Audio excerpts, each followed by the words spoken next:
Hi friends, welcome to my channel.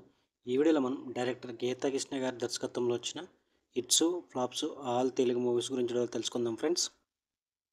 ఒకటి సంకీర్తన. ఈ movie 1987లో release అయింది, హిట్ అయింది.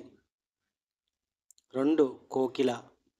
ఈ మూవీ 1990లో రిలీజ్ అయింది, యావరేజ్ అయింది.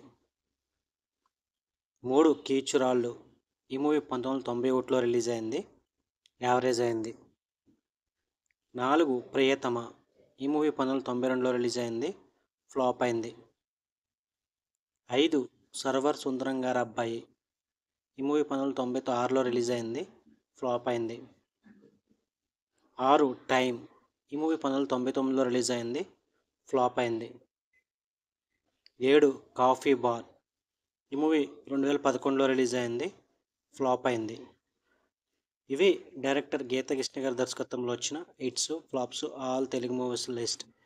లైక్ చేయండి, షేర్ చేయండి, అలాగే మా ఛానల్ సబ్స్క్రైబ్ చేసుకోండి. Thank you for watching.